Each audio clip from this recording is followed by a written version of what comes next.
తాకట్లో ఉన్న మీ బంగారాన్ని విడిపించి ఆ రోజు ఆన్లైన్ రేటుకి కొంటాం. Sharma gold company.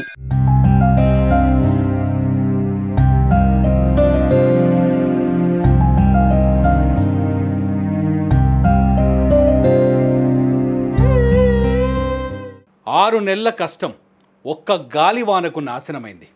కష్టమంతా కళ్ళ ముందే కొట్టుకుపోయింది. పండించిన పంటంతా నీటిపాలైంది. అందరి కడుపు నింపే అన్నదాత ఇప్పుడు ఆకలి చావు చావాల్సి వచ్చింది. తేమ ఉంటేనే వడ్లు కొనని అధికారులు తడిసిపోయిన ఈ ధాన్యాన్ని కొంటారా? వరుణ దేవుడికి కరుణ లేదు. మన ప్రభుత్వాలకు రైతుపైన దయలేదు. రైతు తారవ్వ బోరున ఏడుస్తున్న ఈ సంఘటన సిద్దిపేట జిల్లా హుస్నాబాద్లో కనిపించింది. ఆరుగాలం శ్రమించి పండించిన వడ్లు వరద నీటి ధాటికి డ్రైనేజీలో కొట్టుకుపోవడంతో తారవ్వ గుండె పగిలిపోయింది. అధికారులు వచ్చి రాగానే నా కష్టాన్ని చూడండంటూ బోరున విలపించింది. ఇక్కడ మొత్తం 150 క్వింటాళ్ల ధాన్యం డ్రైనేజీ పాలైంది. 12 జిల్లాల్లో 179 మండలాల్లో మొంతా తుఫాన్ దుమారం సృష్టించింది.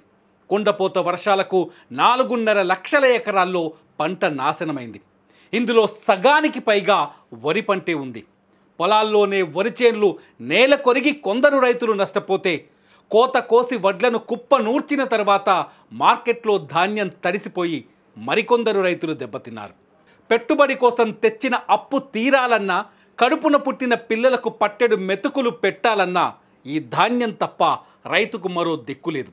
వరుణుడు విసిరిన వరద పాశానికి తెలంగాణ రైతు బతుకు ఛిద్రమైందని చెప్పాలి. అధికారులు వస్తే కాళ్ళు మొక్కుడు తప్ప రైతుకు మరొక దిక్కు లేకుండా పోయింది.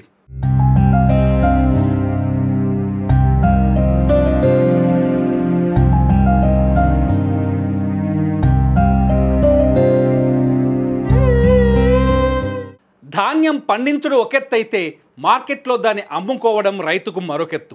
సర్కారు FCI సెంటర్లను పెట్టినా అక్కడ ధాన్యం కొనుగోలు విధానాన్ని ఎప్పుడూ పెద్దగా పట్టించుకోదు.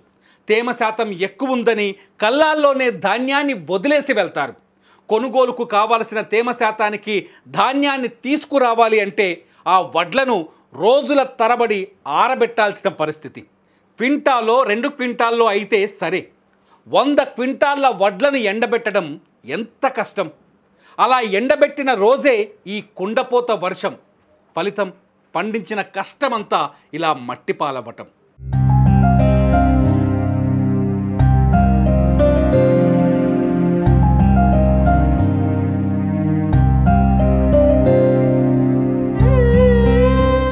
గిన్నెలో బియ్యం పోసి నీళ్లు పోసి స్టవ్ మీద పెట్టి ఉడికించుకు తినే మనకు ఆ బియ్యం మన దాకా వచ్చే వరకు ఎంతమంది కష్టపడతారో ఒక్కసారి ఆలోచించండి.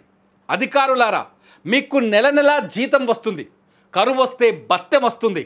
కానీ రైతుకు 6 నెలలకు ఒక్కసారి మాత్రమే జీతం వస్తుంది. వరదొస్తే అది కూడా పోతుంది. కరువు వస్తే కనీసం కడుపుకు గంజి కూడా దొరకదు. అలాంటి రైతుకు మీరిచ్చే భరోసా ఏంటి చెప్పండి. దయచేసి రైతు పైన సింపతి చూపించకండి. రైతుకు మేలు జరగాలి అంటే ఏం చేయాలో మీ అభిప్రాయాలను ఖచ్చితంగా ఈ వీడియో కింద రాయండి. మీరు రాసే ప్రతి కామెంట్ ఈ వీడియోని కొన్ని లక్షల మంది దగ్గరకు చేరుస్తుంది. మీరు కొట్టే ప్రతి లైక్ ఈ వీడియోని ప్రభుత్వం దగ్గరకు తీసుకెళ్తుంది. నిజాన్ని నిర్భయంగా రాయండి. రైతుకి గౌరవాన్ని అందించండి. నమస్తే.